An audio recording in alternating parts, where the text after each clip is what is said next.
Grant site ಇದೆ. ಈಗ ಮೈನಿಂಗಲ್ಲೂ ಯಾರಿಗೆ ಶಾಶ್ವತವಾಗಿ ಮನೆ ಇಲ್ಲ, ಬಾಡಿಗೆ ಕೊಡೋರಿಗೆಲ್ಲ ಅಲ್ಲ, ದಯಮಾಡಿ ಕಟ್ಕೊಂಡಿರೋ ಮನೆಗೆ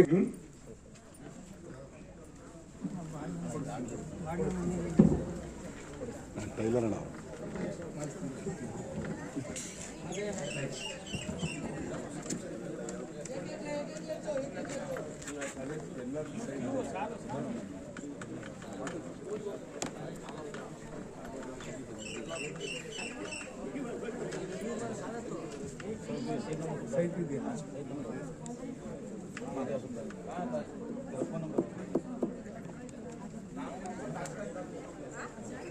ಮನೆ ಗ್ರಾಂಟ್ ಎಲ್ಲ ಮನೆದು ಇದೆ. ಪ್ಲಾನ್ ಮಾಡಬೇಕು ಎಲ್ಲ ಸೈಟ್ ಇದು ಮಾಡಿ ಎಲ್ಲ ಚೆಕ್ ಮಾಡ್ತೀವಿ.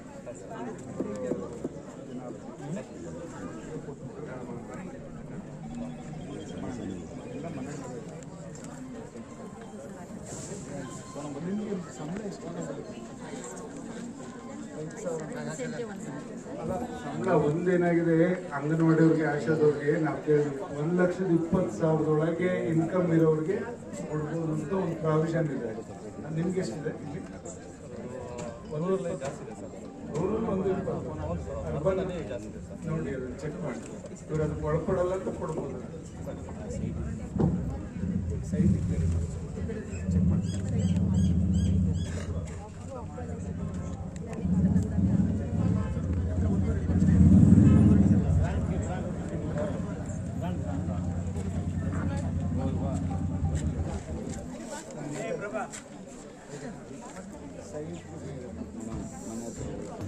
ನಾವೆಲ್ಲ ಮಾಡಿ ಅವ್ರು ಇಲಾಖೆ ಕಳಿಸ್ತೀವಿ.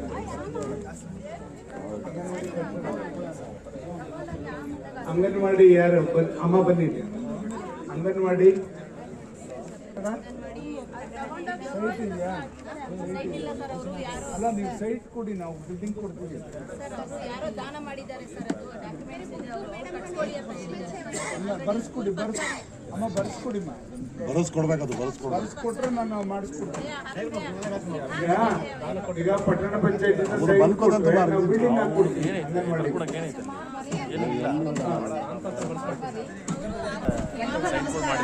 ನಾವು ಹಲವಾರು ಬಾರಿ ಇಲ್ಲಿ ಏನು ಅಂಗನವಾಡಿ ಕೇಂದ್ರಗಳಿಗೆ ನಿವೇಶನ ಇಲ್ಲ ಅಂತ ನಾವು ಪದೇ ಪದೇ ಕೇಳ್ತಾನೆ ಇದ್ವಿ. ಮಾನ್ಯ ಸಚಿವರಾದಂತಹ ಮಾಧುಸ್ವಾಮಿ ಸರ್ ಅವರು ಸಹ ನಮ್ಗೆ ನಿವೇಶನಗಳನ್ನ ನಾವು ಒದಗಿಸ್ಕೊಡ್ತೀವಿ ಅಂತ ಹೇಳಿದ್ರು. ಅವರ ಒಂದು ಸಭೆಯಲ್ಲೂ ಇದ್ರ ಬಗ್ಗೆ ಚರ್ಚೆ ಆಗಿದ್ರು. ಆದ್ರೆ ಇದುವರೆಗೂ ಯಾರೂ ಸಹ ಅದ್ರ ಬಗ್ಗೆ ಕ್ರಮ ತಗೊಂಡಿಲ್ಲ. ಮತ್ತೆ ಯಾವ್ದು ನಮ್ಗೆ ಯಾವುದೇ ಒಂದು ಮಾಹಿತಿ ನಿವೇಶನದ ಇದುವರೆಗೂ ನಮ್ಮ ಇಲಾಖೆಗೆ ನಿವೇಶನದ್ದು ಬಂದಿಲ್ಲ. ಅದರಿಂದ ಈಗ ಅಂಗನವಾಡಿ ಕಟ್ಟಡಗಳನ್ನ ಈಗ ತಾತ್ಕಾಲಿಕವಾಗಿ ನಾವು ಬಾಡಿಗೆ ಕಟ್ಟಡಗಳಲ್ಲಿ ಮಾಡ್ತಾ ಇದ್ದೀವಿ ಸರ್. ಈಗ ಆರು ಬೇಕು ಸರ್, ಆರು ಅಂಗನವಾಡಿ ಬೇಕು. ಎಲ್ಲಿ ಕೊಡ್ತೀರಪ್ಪ? ನಿಮಿಷ ಒಂದೊಂದೇ ಫೈನಲ್ ಆಗಿರ್ತಾರೆ. ಅವರೇ ಹೇಳ್ತಾರೆ, ನೀನೇ ಸಿಇಒ ಅವರೇ, ಅವರೆಲ್ಲರೂ ಕೊಡಿಸ್ತಾರೆ. ಈಗ ಏನಾಗಿದೆ ನಮ್ಮಲ್ಲಿ ಸಿಎಸ್ಗಳು ಇಲ್ಲ ಸರ್. ಈಗೇನು ಹೊಸ ಲೇಔಟ್ ಆಗ್ತದೆ ಹೊರಗಡೆ ಔಟ್ಸ್ಕರ್ಟ್ ಅಲ್ಲಿ ಆಗ್ತದೆ ಸರ್ ಲೇಔಟ್. ಕರ್ಕೊಂಡು ಹೋಗಲ್ಲ ಸರ್. ಸೈಟ್ ಸಮಸ್ಯೆ ಆಗ್ತದೆ ಸರ್. ಮೇಡಮ್ ಹೇಳಿದ್ರು ಸರ್, ಅದು ಹೊರಗಡೆ ಹೊರಗಡೆ ಮಾಡಿದ್ರೆ ಆಯಾ ವಾರ್ಡ್ ಸಂಬಂಧಪಟ್ಟ ಆಮೇಲೆ ಸೆಲೆಕ್ಟ್ ಮಾಡ್ಬೇಕಾದ್ರೆ ಇವ್ರಿಗೆ ಮೋಸ ಆಗುತ್ತೆ.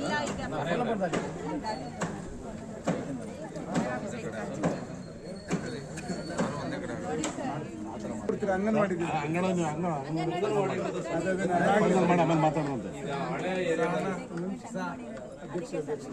ಅಧ್ಯಕ್ಷ ಎಲ್ಲಿ ಮಾಡ್ತೀರಾ? ಎಲ್ಲಿ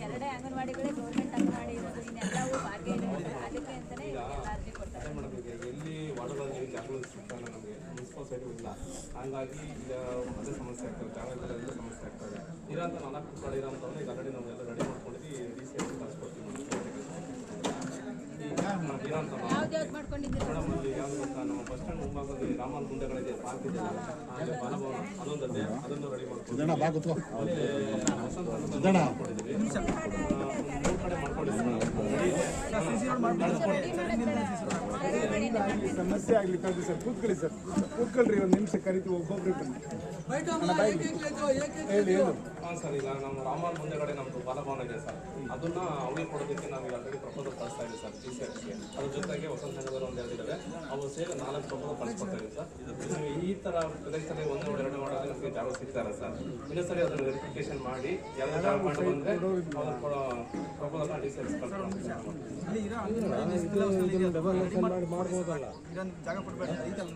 ಅದೇ ಡೆಮಾಲಿಷ್ ಮಾಡಿ ಸರ್ ಅದನ್ನೇ ಡೆಮಾಲೇಷನ್ ಮಾಡಿ ಮಾಡ್ಬೋದು. ಜಾಗ ಇದೆ, ಅದನ್ನ ರೋಡ್ ಇದಕ್ಕೆ ಕಾಂಪೌಂಡ್ ಇದು ಮಾಡಿ ಡ್ರಿಲ್ಸ್ ಮಾಡಿ ಅದನ್ನ ಮಾಡ್ಬೋದಲ್ಲ. ಯಾಕೆ ಇನ್ನೊಬ್ರು ಜಾಗ ಯಾಕೆ ಇನ್ನೊಬ್ಬರನ್ನ ಯಾಕೆ ಇದು ಮಾಡ್ಬೋದು? ಇರೋ ಜಾಗನೇ ಅನ್ಯೂನವಾಗಿದೆ. ಆ ಕಡೆಗೂ ಜಾಗ ಇದೆ, ಈ ಕಡೆಗೂ ಜಾಗ ಇದೆ. ಜಾಗ ಇದೆ, ಅದು ಡೆಮಾಲಿಷ್ ಮಾಡ್ಬೋದು.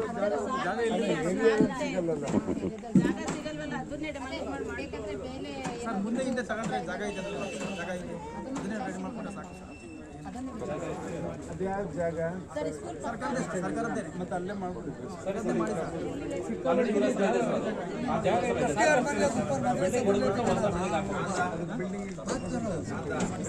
ಜಾಗ ಇದೆ, ಹಿಂದೆ ಮುಂದೆ ಜಾಗ ಇದೆ, ಎಲ್ಲ ಅವಕ್ಕೂ ಅನುಕೂಲ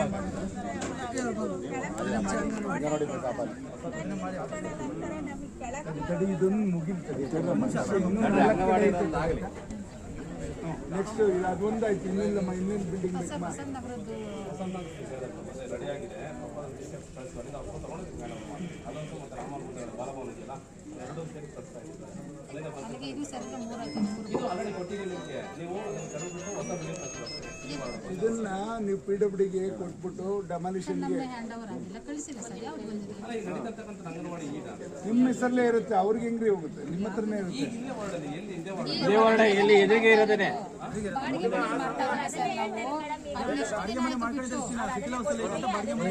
ಗೌರ್ಮೆಂಟ್ ಅಂತ ಹೇಳ್ತಿಲ್ಲ ಮತ್ತೆ ಇಲ್ಲ ಬಸ್ ಇಲ್ಲಿ ಇದೆ, ಇಲ್ಲಿ ಎದುರಿಗೆ ಬಸ್ ಇದೆ. ಅದು ಶಿಥಿಲಾಗಿದೆ ಅಂತ ಹೇಳ್ಬಿಟ್ಟು ಬೇರೆ ಕಡೆ ಅಂತೆ. ಅದು ಪ್ರೈವೇಟ್, ಅದು ಪ್ರೈವೇಟ್ ಅಂತ. ನೋಡಿ ಅದು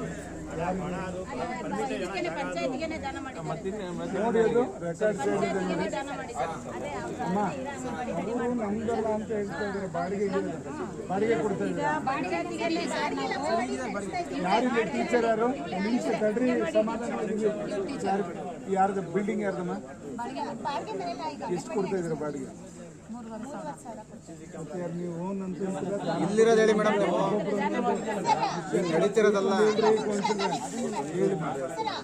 ಮುಂಚೆ 1988ರಲ್ಲಿ ಆಜಾದ್ನಗರದಲ್ಲಿ ಸೈಟ್ ಹಂಚಿಕೆ ಆಯಿತು. ಆವಾಗ ಒಂದು ಸ್ಕೂಲ್ಗೆ ಒಂದು ಮದ್ರಸಾಗೆ ಒಂದು ಅಂಗನವಾಡಿಗೆ ಅಂತ ಡಿಸ್ಟ್ರಿಬ್ಯೂಟ್ ಮಾಡಿದ್ರು.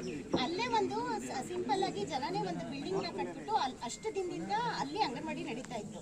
ಈಗ ಅದು ಶೀತಲಗೊಂಡು ಬಿದ್ದೋಗಂಗಾಗಿದೆ ಅಂತ ಅಂದ್ಬಿಟ್ಟು ನಾವು ಈಗ ಬಿದ್ದೋಗ್ತಿರೋ ಅಂಗನವಾಡಿ ಅಲ್ಲಿ ಮಾಡೋಕ್ಕಾಗಲ್ಲ ಅಂತ ಅಂದ್ಬಿಟ್ಟು ನಾವೇನು ಮಾಡಿದ್ವಿ, 3 ವರ್ಷದ ಮುಂಚೆ ನಾವು ಅಂಗನವಾಡಿನ ಬೇರೆ ಕಡೆ ಬಾಡಿಗೆ ಮನೇಲಿ ನಾವು ನಡೆಸ್ತಾ ಇದ್ದೀವಿ ಆಲ್ರೆಡಿ. ಈಗ ನಮಗೆ ಅಲ್ಲಿ ಬಾಡಿಗೆ ಮನೆ ನಾವು ಅವ್ರು ಚೇಂಜ್ ಮಾಡಿ ಅಂತಾರೆ, ಬಿಡಿ ಅಂತಾರೆ, ಬಿಡಬೇಕಾಗುತ್ತೆ. ಸೊ ಶಿಫ್ಟ್ ಮಾಡ್ತಾ ಇದ್ದೀವಿ. ಮಕ್ಕಳಿಗೆ ಸಮಸ್ಯೆ ಆಗ್ತಿದೆ, ದೂರ ಆಗುತ್ತೆ. ಈಗ ನಮಗೆ ಬೇಕು ಅಲ್ಲ ಸರ್, ಯಾರು ಚಿಕ್ಕ ಮನೆ ಕೊಡ್ತಾರೆ. ಶೀತಲವಾಗಿರೋ ಬಿಲ್ಡಿಂಗ್ ಅದು ಯಾರ ಹೆಸರಲ್ಲೂ ಇಲ್ಲ ಸರ್. ಅದನ್ನ ಅಳತೆ ಮಾಡಿಬಿಟ್ಟು ಅದನ್ನ ಖಾತೆ ಮಾಡಿ ಕೊಡಿ ಅಂತ ಇವರಿಗೆ ಸುಮಾರು ಕೊಟ್ಟಿದ್ದೀವಿ ಸರ್. ಸುಮಾರು ಸಲ ಕೊಡ್ತೀವಿ ಅಂತಾನೆ ಅಂತಿದ್ದಾರೆ. ಅದನ್ನ ಏನು ಪ್ರೋಸೆಸ್ ಆಗಿಲ್ಲ.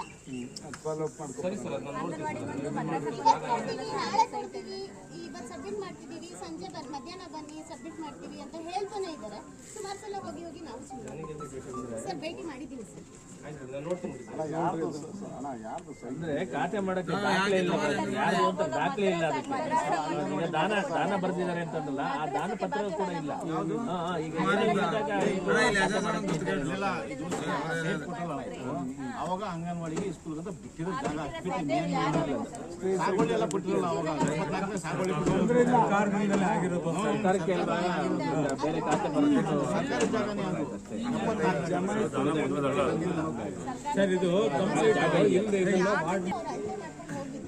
ಅವರು ಪ್ರೋಸೆಸ್ ಮಾಡೋಷ್ಟೊತ್ತಿಗೆ ಅವರು ಬೇರೆ ಕಡೆ ಟ್ರಾನ್ಸ್ಫರ್ ಯಾರು ಅದಕ್ಕೆ ಸ್ಪಂದಿಸ್ತಾ ಇಲ್ಲ ಮಾಡ್ಕೊಂಡು ಈ ವಿಚಾರದಲ್ಲಿ. ರೆಸಲ್ಯೂಷನ್ ಮಾಡಿ ಡಿಸೆಕ್ಸ್ ಕಳಿಸಿ ಅದನ್ನ ಕಳಿಸಿ ಡಿಸಿ ಕಳಿಸಿ ನನಗೊಂದು ಕೊಡು ನೀವು ಫಾಲೋ ಸರ್ ಮೇಜರ್ ಪ್ರಾಬ್ಲಮ್ ಏನಾಗಿದೆ ಅಂದ್ರೆ ನೀರು ಬಿಡ್ತಾ ಇದೆಯಲ್ಲ ಸರ್, 2-3 ಬೀದಿನಲ್ಲಿ ಇವ್ರು ಇದೇ ಸಮಸ್ಯೆ ಸರ್.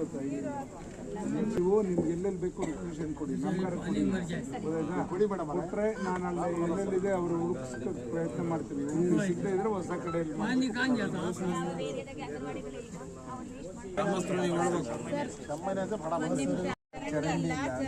ಚರಂಡಿ ಆಗಿತ್ತು ಸರ್, ಕೆಲವರ ಒತ್ತಡದಿಂದ ಇವರೇ ಮೆಂಬರ್ ಆಗಿದ್ದು ಮಾಡ್ತೀನಿ ಅಂದ್ರೂ ಅಲ್ಲಿ ಕೆಳಗಡೆ ರಾಜಕಾಲುವೆ ಇದೆ, ರಾಜಕಾಲುವೆ ನೀರು ಬಿಡಬಹುದಾಯ್ತು ಸರ್, ನೀರು ಬಿಟ್ಟರೆ ಮನೆ ಮುಂದೆ ಹೋಗುತ್ತೆ ಅಂತ ಕೆರೆಗೆ ಪೈಪ್ ಏನ್ ಹತ್ರ ವ್ಯವಸ್ಥೆ ಇವಾಗ ಚರಂಡಿ ಆಯ್ತು ನಿಲ್ಸಿದ್ರು. ಮಾಡಿಸ್ತೀವಿ ಅಂತ ಬಂದ್ರೂ ಬೇಡ. ಅಲ್ಲಿ ಮೆಂಬರ್ಸ್ ಕೆಳಗಡೆ ಇದಾರಲ್ಲ ಅವರೆಲ್ಲರೂ ಎಲ್ಲ ಬೇಕಂತಾರೆ, ಪಬ್ಲಿಕ್ ಬೇಕಂತಾರೆ. ಅಲ್ಲಿ ಕೆಳಗಡೆ ನಮ್ಮ ಮನೆ ಮುಂದೆ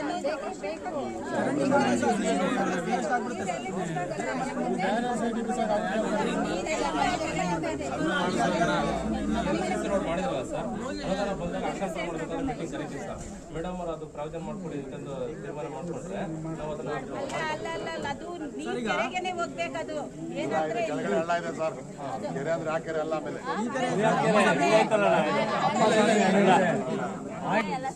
ಇದು ಒಂದೇ ಈ ಬಸವೇಶ್ವರ ಅರ್ಧಬರ್ಧ ರೋಡ್ ಆಗಿ ಒಂದು ಮನೆ ರೋಡ್ಗೆ ಇದಾಗಿದೆ. ಅದೆಲ್ಲ ಚರಂಡಿನೂ ಅರ್ಧಬರ್ಧ ಮಾಡಿದ್ದಾರೆ, ಮತ್ತೆ ಮುಂದೆ ಕಂಟಿನ್ಯೂ ಮಾಡಿಲ್ಲ. ಈಗ ಸರ್, ಈಗ SBI ಬ್ಯಾಂಕಿಂದ ಇಲ್ಲಿ ತನಕ ಚರಂಡಿ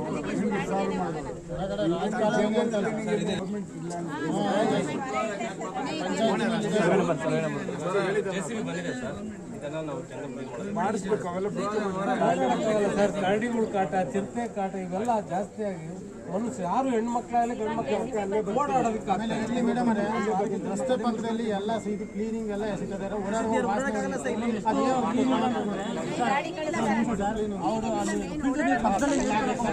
ಅಲ್ಲಿ ವಾಸನೆ ಬಿಡ್ರಿ, ಮಧ್ಯವರ್ತಿಗಳಿಗೆ ಎಲ್ಲ ಅವಕಾಶ ಇಲ್ಲ ಅಂತ ಹೇಳಿಲ್ಲ ನಿಮಗೆ. ಅದೇ ಸರ್ ಮೈಕಲ್ಲಿ ಅವ್ರು ಹೇಳ್ತಾವ್ರು ನಾವು ಇಲ್ಲೇ ಇದೀವಿ ಸರ್, ನಾವು ಇಲ್ಲೇ ಇಲ್ಲೇ ಸರ್ ವಾಸ ಇರೋದು. ಮತ್ತೆ ಮಧ್ಯವರ್ತಿಗಳು ಅಂತ ಹೇಳಿದ್ರೆ ಸರ್ ಯಾಕೆ ಸರ್ ಹಿಂಗೆ? ನಾನು ಅದನ್ನ ಹೇಳಿದ್ದೀನಿ ಮೊದಲೇ. ಅದೇ ಸರ್ ಬೇಡ, ಲಂಚ ಬೇಡ, ಯಾರ್ದಾರು ಬೇರೆ ಇದಕ್ಕಲ್ಲೇ ಬರ್ತೀನಿ ಅಂದಲ್ಲ, ಅಲ್ಲೇ ಹೋಗೋಣ, ಅಲ್ಲೇ ನೋಡೇ ಸ್ಥಳವಾಗಿ ಇನ್ನ ದಿನ ಕುಡಿತೀವಿ. ವಾರ ಆಗಲಿ 8 ದಿವಸ ಆಗಲಿ 3 ದಿವಸ ಆಗಲಿ ಕಾರ್ಯಕ್ರಮ ಮಾಡೋ ವಿಚಾರ ಯಾರು ವಿಚಾರನೇ ಗೊತ್ತಿಲ್ಲ. ಅನೌನ್ಸ್ ಮಾಡಿಲ್ಲ ಸರ್,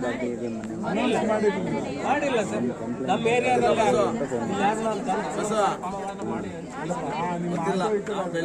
ಮಾಡಿಲ್ಲ ಸರ್, ಮಾಡಿಲ್ಲ, ಇಲ್ಲ ಬಂದಿಲ್ಲ. ಏನಾಗಿದೆ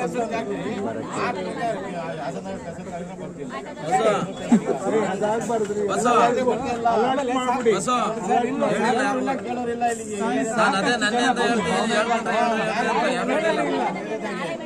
ಯಾರು ಹೇಳಿಲ್ಲ ಜನಗಳಿಗೆ. ವಾಟ್ಸ್ಆಪ್ ಅಲ್ಲಿ ನಾವು ನೋಡ್ಕೊಂಡಿದ್ದೀವಿ. ಆ TC ಹತ್ರ ಇದ್ದ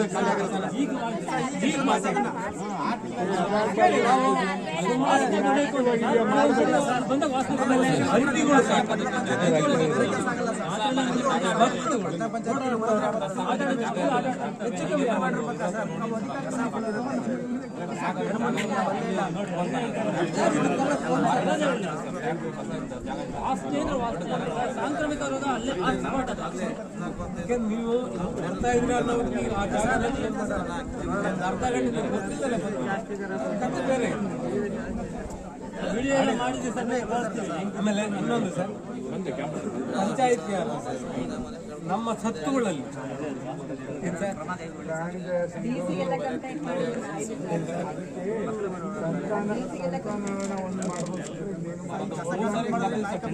ABC ಮಾಡೋದಕ್ಕೆ ಅನಿಮಲ್ ಬರ್ಡ್ ಕಂಟ್ರೋಲ್ ಮಾಡೋದು ತಂದೆ ಕರ್ತೀವಿ ಸರ್, ಯಾರು ಆಗ್ತಾ ಇಲ್ಲ ಸರ್.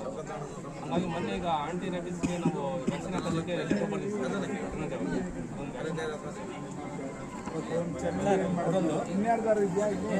ಪಂಚಾಯತಿ ಆಫೀಸಲ್ಲಿ ನಮ್ಮ ಹೆಸರುಗಳು ನಮೂದನ್ನ ಎಲ್ಲ ಸರಿಯಾಗಿ ಮಾಡಿಲ್ಲ. ಅದನ್ನ ಮಾಡ್ದಲ್ಲೇ ಇದ್ದಾಗ ನಾವು ಹೋಗಿ ಕೇಳಿದ್ರೆ ಅರ್ಜಿ ಕೊಡ್ರಿ, ಈಗ ನೋಡ್ಬೇಕಾಗಿತ್ತು ನಾವು ಪಂಚಾಯತಿ ಬುಕ್ ಅನ್ನು ಸರ್. ಒಂದು ವಿಚಾರ, ನಮ್ಮ ಹೆಸರು ಹಳೆ ಡಿಮ್ಯಾಂಡ್ ಬುಕ್ ಕರೆಕ್ಟ್ ಆಗಿದೆ, ಹೊಸ ಡಿಮ್ಯಾಂಡ್ ಬುಕ್ ಯಾಕೆ ಆ ಥರ ಮಾಡಿಲ್ಲ? ದಾಖಲಾತಿ ತೋರಿಸಿದ್ರೆ ಅರ್ಜಿ ಕೊಡಿ ಅಂತಾರೆ. ಒಂದ್ ನಿಮಿಷ ಸರ್, ನಾನೇನ್ ಹೇಳಿದ್ರೆ ಹಳೆ ಡಿಮ್ಯಾಂಡ್ ಬುಕ್ ಅಲ್ಲಿ ಇದ್ರಲ್ಲ ಅದನ್ನ ತಿದ್ದುಪಡಿ ಮಾಡಿ ನಮಗೆ ಅರ್ಜಿ ಕೊಟ್ಟು ಮತ್ತೆ ಅದನ್ನ ನಾವು ಅಲಿಯುವಂತ ಕೆಲಸ ಬೇಕಿಲ್ಲ. ಆಮೇಲೆ ನಮ್ಮ ಜಮೀನನ್ನ ಅಕ್ವೈರ್ ಮಾಡ್ಕೊಳ್ಳೋದು ಒಂದ್ ಕಡೆ ಇರುತ್ತೆ. ಅಲಿಲೇಷನ್ ಆದ್ಮೇಲೆ ಆ ಪ್ಲಾನ್ ಟು ಪ್ಲಾನ್ ಕೊಟ್ಟಿರ್ತೀವಿ, ಅಲಿಲೇಷನ್ ಕಾಪಿ ಕೊಟ್ಟಿರ್ತೀವಿ, ಪ್ಲಾನ್ ಕೊಟ್ಟಿರ್ತೀವಿ. ಅದರಂತೆ ನಮ್ಮವನ್ನ ಡಿಮ್ಯಾಂಡ್ ಬುಕ್ ಯಾಕೆ ಬರ್ತಿಲ್ಲ, ಯಾಕೆ ಬರಲಿಲ್ಲ?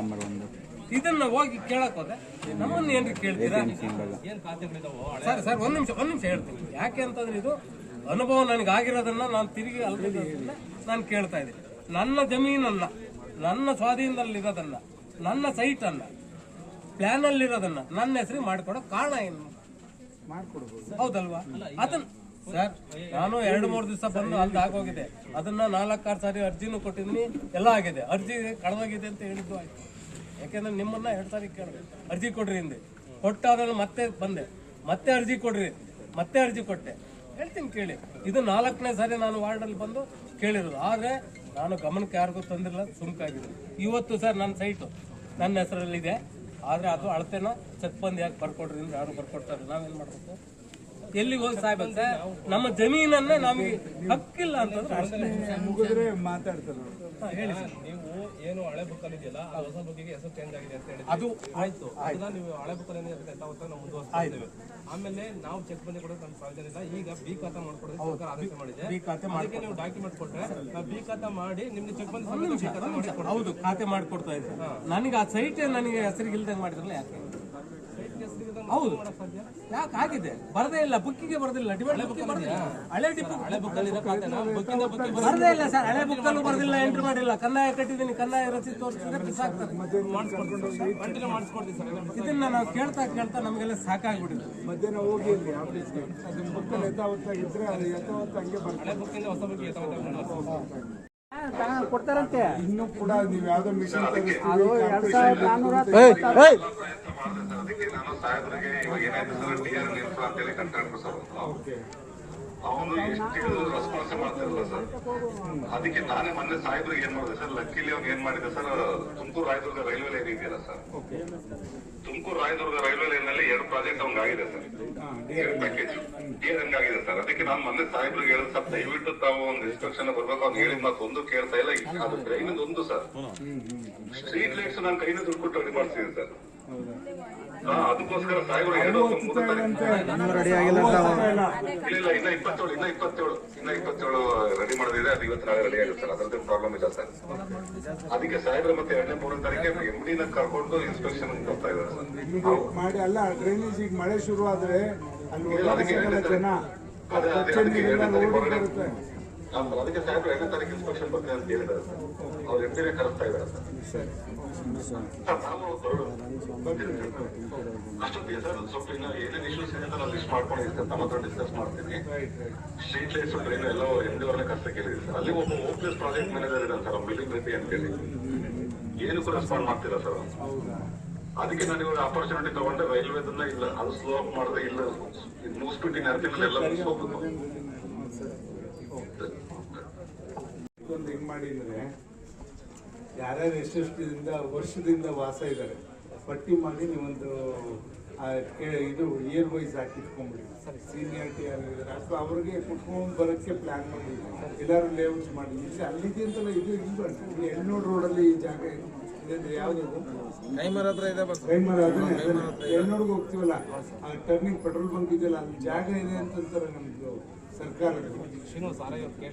ಕೇಳಿ ಇದ್ರೆ ಅದನ್ನ ತಗೊಳ್ಳಿ, ಒಂದು 8-10 ಎಕರೆ ಮಾಡಿದ್ರೆ ನಿಮ್ಗೆ ಅನುಕೂಲ ಆಗುತ್ತೆ ನೋಡಿ. ಮತ್ತೆ ಅದಿದ್ರೆ ಶ್ರೀನಿವಾಸ್ ತಗೊಳ್ಳಿ, ಶ್ರೀನಿವಾಸ್ ತಗೊಳ್ಳಿ.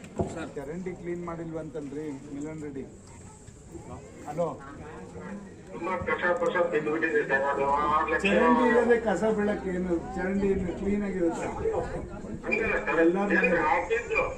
ನೀವು ಸ್ಟಾರ್ಟಿಂಗ್ ಇಂದ ಅವರು ಮಿನಿಸ್ಟ್ರು ಸೆಂಟ್ರಲ್ ಮಿನಿಸ್ಟ್ರು ಸೋಮಣ್ಣ ಅವ್ರು ಬಂದಾಗಲೂ ಹೇಳಿದೀವಿ, ಅದು ನೀವು ಇಟ್ಕೊಂಡು ಪರಿಜ್ಞಾನ ಇಟ್ಕೊಂಡು ಕೆಲಸ ಮಾಡಬೇಕು. ನೀವು ಸೋಂಬೇರಿಯಾಗಿ ನೀಟಾಗಿ ಮಾಡಿಕೊಡ್ರಿ. ಇದನ್ನ ಲೈಟು ಹಚ್ಚಿಲ್ಲ ನಿಮ್ಮಲ್ಲಿ, ನಮ್ಮನ್ನು ಉಳಿಯರ್ಲಿ. ಎಷ್ಟು ದಿವಸ ಆಯ್ತು ಲೈಟ್ ಆನ್ ಮಾಡಿ? ಲೈಟ್ ಆನ್ ಮಾಡಿ ಎಷ್ಟು ದಿವಸ ಆಯ್ತು ರೀ? ಇನ್ನೂ ಕೂಡ ಸರ್ವಿಸ್ ಕನೆಕ್ಷನ್ ಕೊಡ್ತಾ ಇಲ್ಲ. ಸುಮ್ಮನೆ ಕಾಟಾಚಾರ ಕೆಲಸ ಮಾಡಬೇಡಿ. ಅದು ಈ ಚರಂಡಿ ಯಾವಾಗ ಕ್ಲೀನ್ ಮಾಡಿಸ್ಕೊಡ್ತೀರಾ?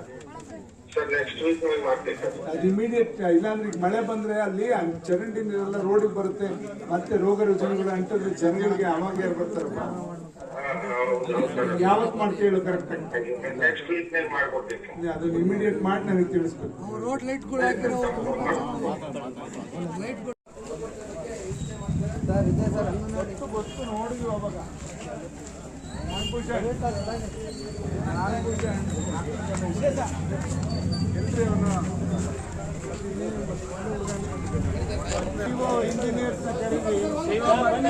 ಅಂಗನವಾಡಿ ಮಕ್ಕಳಿಗೆ ಇಲ್ಲಿ ಓದ್ಸಕ್ಕಾಗ್ತಾನೆ.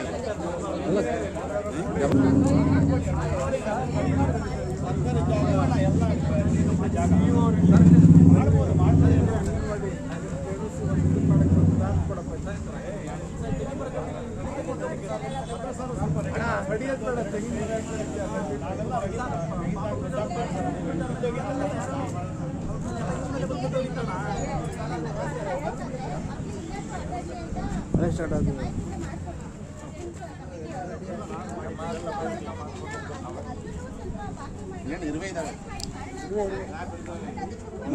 ಇಲ್ಲಿ ಹೊಸೈತೆ.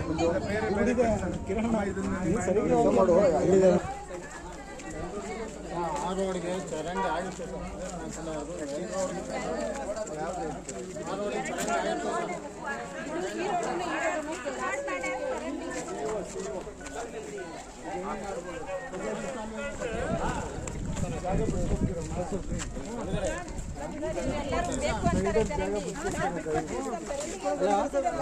ಚರಂಡಿ ರೋಡ್ ಮಾಡೋದು